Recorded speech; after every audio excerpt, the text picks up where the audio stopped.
Alors on y va. Le rayon de convergence de la série somme de ANZN et sup de R positif de ANRN tend vers 0. Bon, alors j'ai remarqué les vrais faux de Roger Mansuy, souvent ils commencent dur, même si après c'est moins dur. C'est un peu comme les Via Ferrata, où ils préfèrent donner toutes les difficultés au départ. On va appeler, je sais pas moi, ρ ce sup, d'accord?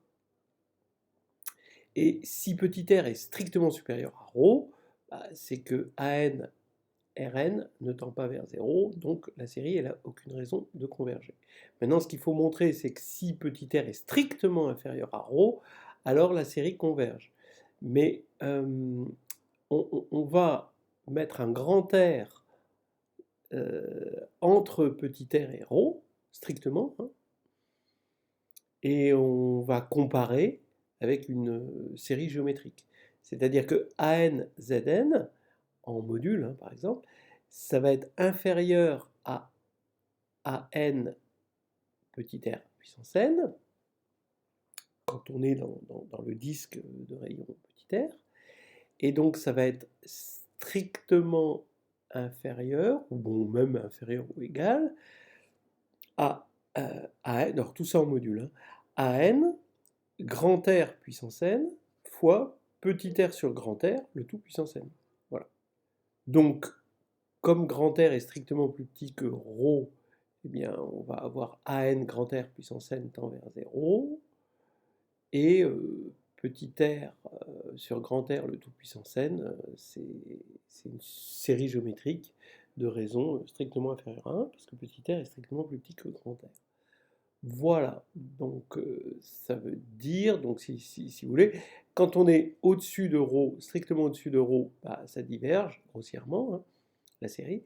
Et si on est strictement en dessous de ρ, eh bien ça converge par comparaison avec une série géométrique. Donc là c'est vrai.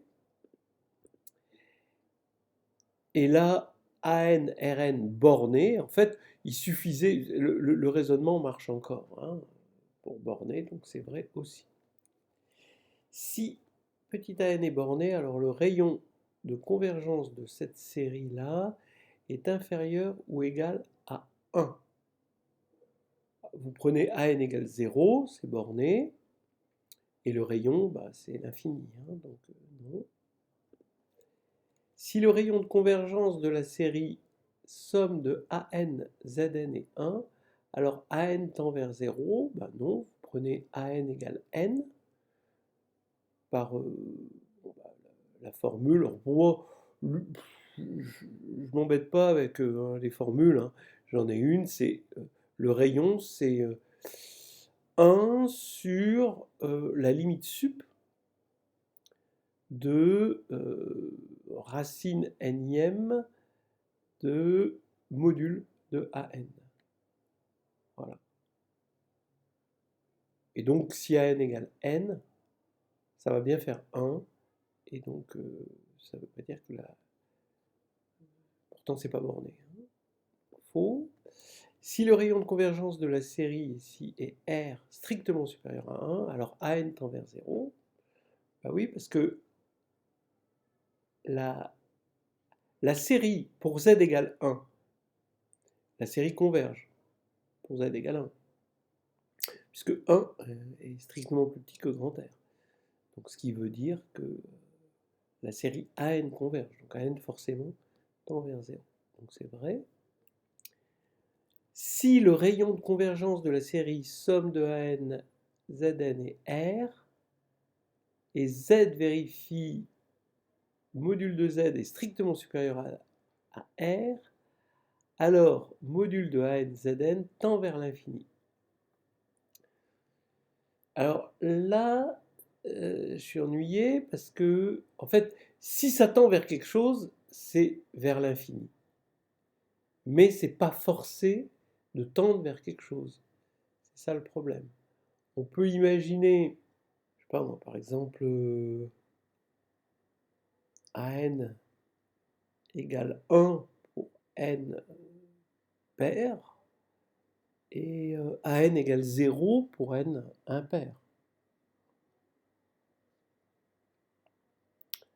Donc là, on va avoir comme rayon de convergence 1, et au-delà de 1, ANZN ne tend pas vers l'infini, parce que pour les rangs impairs, on va avoir 0, et 0 ne tend pas vers l'infini, la suite nulle.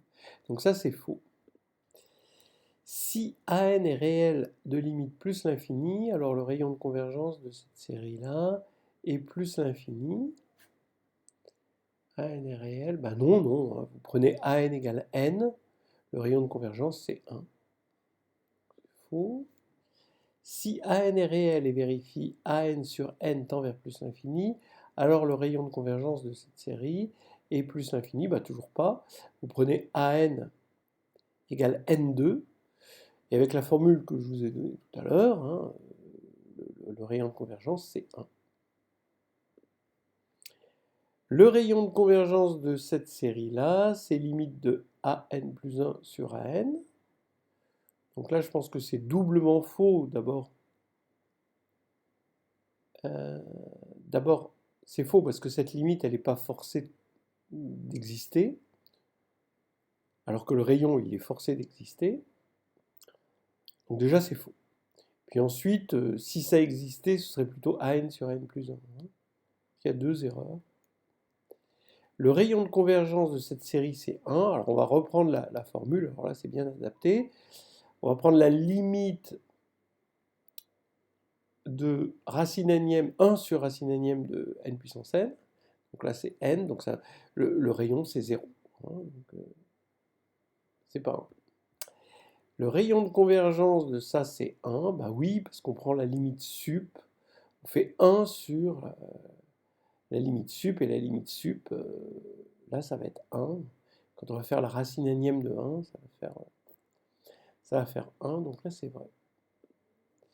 Le rayon de convergence de ça, c'est moins 1. Ben, un rayon de convergence, c'est strictement positif. C'est positif, on va dire, ou nul. Donc, là, c'est faux. Le rayon de convergence de cette série, c'est 1. Bon, de toute façon, on voit bien que c'est borné, non nul. Bon, donc ici, ça va être 1. Le rayon de convergence de cette série, donc c'est pas avec, est 0. Oui, alors toujours pareil. Bon, on peut prendre le critère de D'Alembert, et on voit que ça fait 0 hein, quand on va faire AN sur AN plus 1. Ça tend vers 0, donc c'est bien 0. Le rayon de convergence de cette série est 3. Alors, si on décompose cette série en deux séries, on a 3 puissance moins n Zn qui va être effectivement une série entière de rayon 3, et l'autre qui est une série de rayon 2. Donc en fait, ça va être le min des deux, hein, évidemment. Parce qu'entre les deux, il y en a une qui va converger, l'autre qui va diverger, donc globalement, la somme, ça va diverger. Donc c'est pas 3, c'est plutôt 2. Le rayon de convergence de la série si AN avec AN égale 1 si n est premier et 0 sinon est 1. Oui, parce que l'ensemble des nombres premiers est infini. Donc la limite sup, bah, ici, ça va être 1. Racine énième, ça va être 1, et 1 sur 1, ça va faire 1. Donc là, c'est vrai. Le rayon de convergence des séries somme de ANZN est moins 1 puissance n. Oui, parce que le rayon de convergence ne dépend que du module. Donc, vrai. Le rayon de convergence, bah oui, ça dépend que du module, donc vrai. Là aussi, c'est vrai. Là, bah oui, parce que la limite sup de AN ou la limite sup de AN plus 1, ça va être la même chose, donc encore vrai. Le rayon de convergence, oui, parce que racine énième de n, ça fait 1, donc ici c'est identique, donc vrai. Là aussi, hein, parce que si AN est équivalent à Bn, bah, racine énième de AN, c'est équivalent à racine énième de Bn, donc vrai. Si R et R' sont les rayons de convergence de ces séries, avec AN est un petit taux de Bn, alors R est strictement supérieur à R'. Bon ben non, parce que on va prendre 1 sur n pour AN et 1 pour Bn. Donc AN c'est un petit taux de Bn et pourtant R égale R' égale 1. Sinon, bon, en fait, il faudrait remplacer par supérieur ou égal, hein, mais pas strictement. Le rayon de convergence des séries ANZN et A2NZN sont identiques. Ben là, non, c'est faux parce que A2N, imaginons qu'on ait AN égale 1 si n est impair et 0 si n est pair. Donc ici, on aura 0 et le rayon de convergence, ce sera l'infini. Alors que là, c'est 1. Faux. Si grand R est le rayon de convergence de cette série, alors le rayon de convergence de celle-ci, avec cette 2n au lieu de z puissance n, est racine de R. Donc là, oui. Parce que si on pose grand Z, on pose le changement de variable, hein, grand Z égale petit z2, si grand Z est inférieur à racine de R, c'est équivalent à petit z inférieur à grand R. Ça, c'est vrai. Alors, si grand R est le rayon de convergence de cette série, alors le rayon de convergence de celle-ci, à n2 puissance n zn, est 2R. Ben non, parce que si z est inférieur à 2R, alors 2z est inférieur à 4R et non pas R. Voilà, donc là c'est faux. Si R et R' sont les rayons de convergence des séries ici, là, AN et BN, là, alors le rayon de convergence de la somme, c'est le max. Ben non, c'est plutôt le min des deux. On l'a vu tout à l'heure un petit peu. Parce qu'entre les deux, eh bien, il y en a une qui diverge et l'autre qui converge. Donc la somme, elle va diverger entre les deux. Donc c'est le min. Si R est le rayon de convergence de cette série-là, alors il existe Z dans C tel que module de Z égale grand R et la somme diverge. Ben non, il suffit de prendre AN égale 1 sur M. Donc grand R c'est 1.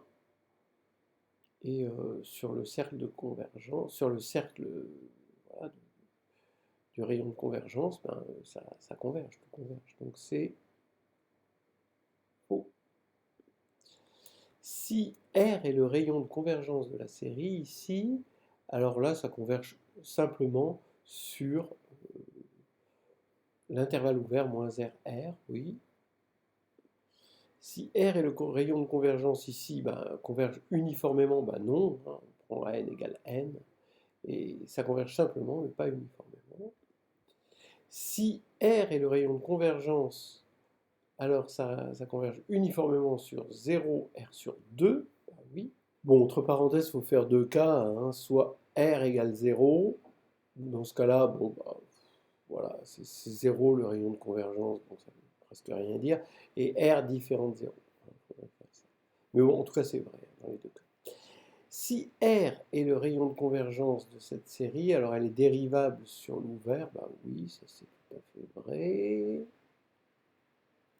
Une fonction de classe C infinie est développable en série entière, donc ça c'est faux, hein. Vous avez des contre-exemples avec l'exponentielle de moins 1 sur x2 prolongée en 0 par 0, donc là c'est faux. Si pour tout n la fonction ici est croissante, ah oui, si pour tout n an est positif, alors la fonction x donne somme de anxn est croissante sur son domaine de convergence. Bah non, parce que vous allez prendre la dérivée, ça voudrait dire que la dérivée est positive. Alors elle va être positive, oui, sur x positif, mais sur x négatif, il n'y a aucune raison. Il n'y a aucune raison que si... Ça reviendrait à dire que si AN positif, quitte à remplacer AN par NAN, quoi, que si AN positif, alors cette fonction-là est positive sur son domaine de convergence. Ça, c'est absolument faux. Une fonction développable en série entière sur moins R, R est de classe C infinie. Oui, ça c'est vrai. C'est un théorème. L'exponentielle est développable. Oui, ça c'est vrai. Bon, c'est avec AN égale 1 sur factoriel N. Cette fonction est développable, log de 1 plus x est développable en série entière, donc tout à fait. Donc là, ça va être le moins 1 puissance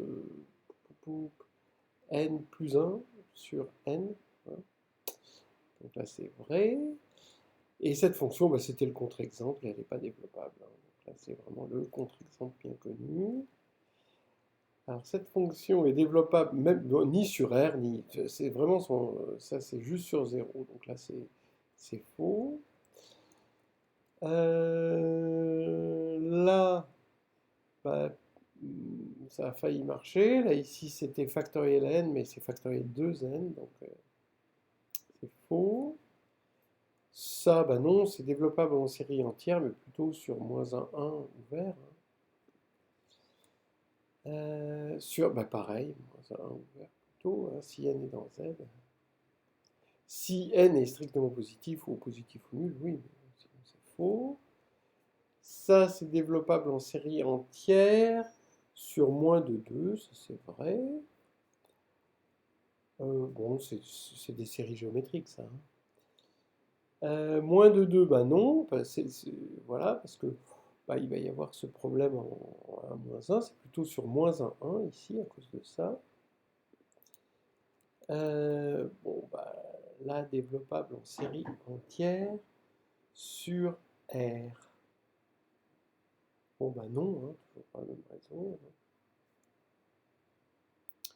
On va avoir une espèce de série géométrique, et son rayon, ça va être 1. La somme de deux fonctions développables est développable en série entière, oui. Vrai. Le produit de deux fonctions développables est développable, bah oui aussi, vrai. Une fonction périodique n'est développable en série entière sur aucun intervalle de la forme moins R avec R positif. Oui, vous prenez sinus, c'est développable en série entière partout, hein, donc il n'y a pas de problème. Une fonction de classe C infinie dont toutes les dérivées sont bornées par une même constante est développable en série entière. Voilà, c'était ça qui manquait. Bah oui, oui, oui, là, toutes les dérivées sont bornées. Donc là, on va pouvoir avoir la convergence sur un ouvert hein, de la série entière, et donc on va avoir égalité par unicité de Taylor avec la fonction. Donc là, c'est bon. Ouais. Voilà, c'est terminé.